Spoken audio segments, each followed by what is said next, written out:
let's get started. This is the speaking test of the International English Language Testing System taking place on Saturday the 11th of March at Beacon Centre, centre number BN367. The candidate is Sabrine Valancheri and the candidate number is 0003400. The examiner is Carol Kennedy and the examiner number is 433816. Good afternoon. What is your full name, please? My full name is Sabrine Valancheri. And what should I call you? You can call me Saba. May I see your identification, please, Saba? Yes, here it is.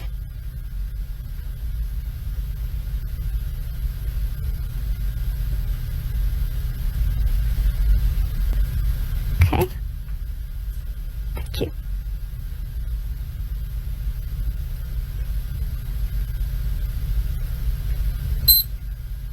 Now, in this first part, I'd like to ask you some questions about yourself. Let's talk about where you live. Where do you live in your country?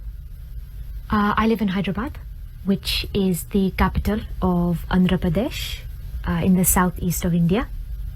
It is a very big city. About 7 million people live there. And is it an interesting place to live? Oh yes, a very interesting place to live. Hyderabad has a very long history. So there are lots of ancient forts, mosques and other monuments. There is a very beautiful lake and there are also lots of wonderful markets. And will you live in Hyderabad in the future? Yes, I think once I finish my studies here, I'll go back to Hyderabad. My husband is from Hyderabad too, so I think we'll stay there. Now let's talk about hobbies and interests. What hobbies and interests are popular in your country? People have many different pastimes in my country. I think the most popular these days are things like gardening and do-it-yourself, which is when people, well, usually men, make things for their home. I think women tend not to have too many hobbies. You can't really call shopping a hobby. I think in the past, women used to fill up the leisure time that they had with craft activities, but sewing and knitting aren't so common these days. I think reading is still very popular, especially now these days with the new e-readers. And which hobbies and interests do you enjoy? Well, like a lot of people, my work takes up a lot of my time.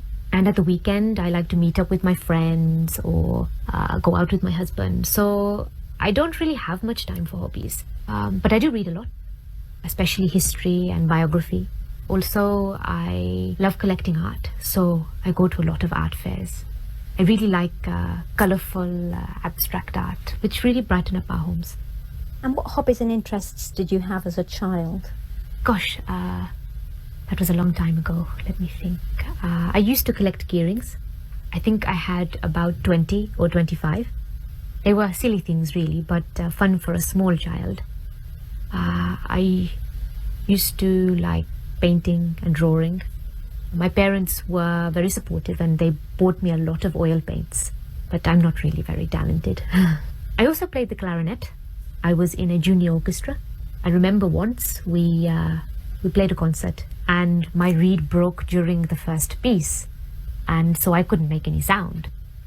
And do you think parents should encourage their children to have a hobby or interest? Oh yes, very much so. I think it is very important for children to have something other than school, television and computers. Sometimes a hobby can turn into a very successful career, but even if it doesn't, it can help the child develop as a person as they learn about new things and meet new people who share the same hobby. Now let's move on to talk about the weather. Do you prefer hot weather or cold? I think I prefer cold weather. I know most people prefer hot weather, but it is always so hot in my country that it is such a nice change to feel the cold. Of course, in the cold, it's very easy to put on a hat and gloves to keep ourselves warm. Tell me about the weather in your country at different times of year. India is so big that there are many different climates. So I'll just talk about the weather in Hyderabad. Generally, we have a tropical wet and dry climate. That means that the summers, March to June, are hot. over 30 degrees and very humid. Sometimes it can reach over 40, which is just unbearable. At the end of the summer, the monsoon comes and it rains for about 3 months. After the rainy season, it's winter, which is quite short, just a couple of months. Which time of year did you enjoy most as a child?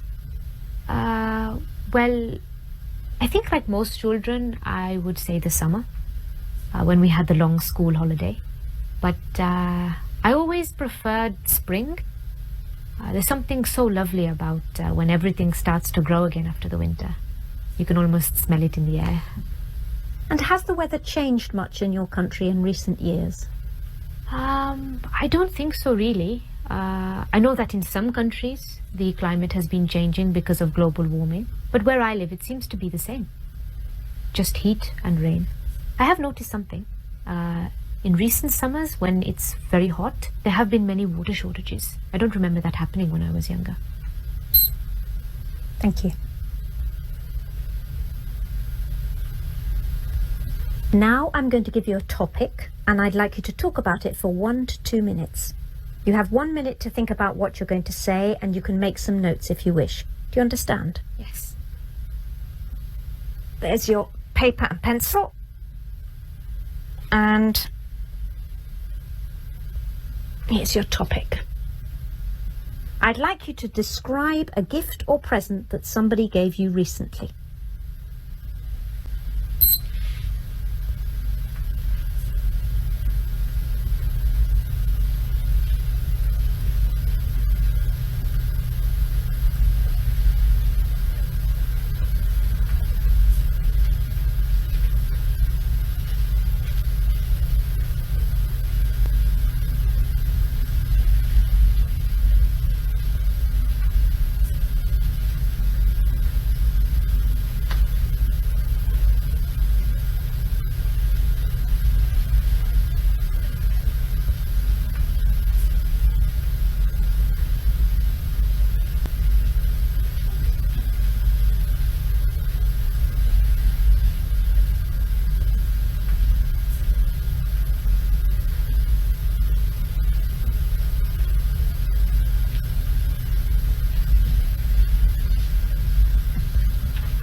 Okay, now you have 1 to 2 minutes for this, so don't worry if I stop you.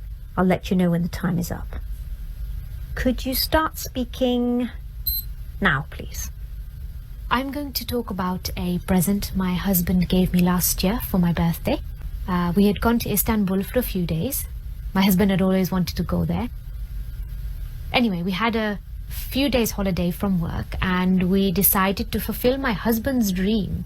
As I said earlier, I'm really interested in art, and so even though I had no real desire to go to Istanbul, I was totally captivated by all the beautiful buildings and the wonderful arts and crafts that were available there. The Blue Mosque was my favorite building. From the outside, it looks just like a typical Ottoman mosque, but inside it is quite startling. The large windows with the light reflecting on the exquisite blue tiles made it just breathtaking. I asked one of the guides about the tiles, and she told me that they were from Iznik and that they are still made today. When we left the Blue Mosque, we walked down a pedestrian lane full of shops, including some tile shops. In one of the shops, the owner told us that the tiles were made in Iznik. Anyway, one of the tiles really caught my eye. Actually, it sang to me. It was of fish, 4 big fish, and lots of little ones, all in different shades of green. I really wanted it. But when we asked the price, it was very high. Something like $300 American. Obviously, I knew we could negotiate, but it seemed such a high price that we just left.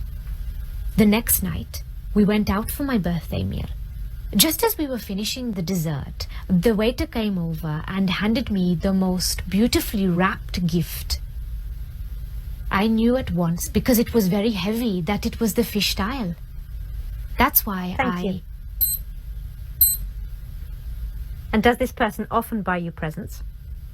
Well, he's good at remembering my birthday and our anniversary, so he does usually buy me something nice then, but he doesn't just buy a present out of the blue. Thank you. Could I have the booklet, the pencil and the paper back, please? Thank you.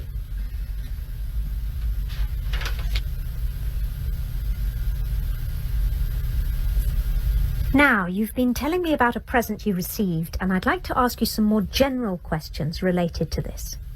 So let's talk about attitudes to gifts. Can you tell me something about how people feel when they receive a homemade gift and when they receive a shop-bought gift? Well, I think as with everything, it depends on the person and the gift.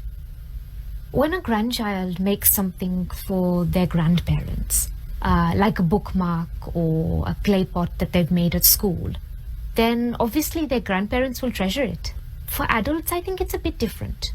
If people are going to give homemade gifts, then they need to be of really good quality. Why do you say that? Well, when children make things, it's the thought that counts.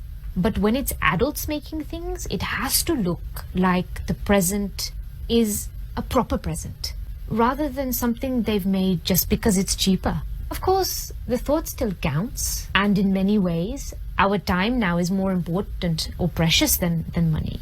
So if somebody has spent a lot of time making a gift, it will mean a lot. But if someone has made some chutneys or pickles or some other type of food, then it has to be edible and taste nice as well. So what about shop-bought gifts? Most gifts these days are shop-bought. And there isn't really anything wrong with that. What is important, I think, with a shop-bought gift is that the person buying the gift should spend some time thinking about what the other person would really appreciate. It's no good a husband going into a perfume shop and buying the first perfume he likes. He needs to see what perfume his wife is wearing. That shows his wife that he's paying her attention. And do you think that children get more pleasure receiving gifts than adults do? Yes and no. Obviously, children love receiving gifts, but children do generally get a lot of gifts. Children these days are spoiled and they get too many gifts. So the more gifts they get, the less they value them. Adults, on the other hand, generally have the resources to buy things for themselves. So if they really want something, they can buy it. Of course, this then makes present buying for adults much more difficult. But of course, there are things that we like that we can't really afford, or we can afford them but can't justify their expense. What sort of things are you thinking of? For women, it might be perfume or a day at the spa or a new pair of party heels. For men, usually something to do with their hobbies or books or CDs. Do you think that more people get more pleasure giving or receiving gifts? This is a tricky one. Why? Well, I think most people get pleasure out of both. Of course, it depends. We may not get a lot of pleasure out of giving gifts to children who we know may not appreciate them. But if we have found the perfect gift for someone we love and we know it's going to make them happy, well, then this will really fill our hearts with joy. Similarly, if someone receives a gift of something that they don't really want, or they can sense that it has been bought out of haste, then this isn't really going to make them feel that good. But if it's something wonderful, then, well, of course, they're going to feel fantastic about it. Let's move on to talk about the commercial aspects of giving. How much do advertisements influence people when they buy gifts? In my opinion, probably not too much. I mean, most adverts are for things like cars and household products, which aren't really gifts. Although a lot of young people like to be given new phones and other gadgets. So if a parent isn't sure which model to get, then they could be influenced by advertising. And do you think that some festivals have become commercialized as a result of the emphasis on buying gifts? Oh, yes, definitely. Yes. In fact, I think it's much worse than that. It's not just the old festivals becoming commercialized, but so-called new ones being created just for the sake of present giving. Can you tell me more about that? Yes, things like Valentine's Day and Mother's Day. These aren't Indian traditions, but suddenly we find we have to buy a present for our spouse on Valentine's Day. And while it is nice to recognize how important our mothers are, surely it should be something we do every day, not just once a year when we buy her some chocolates. Thank you very much, Saba. That is the end of the speaking test.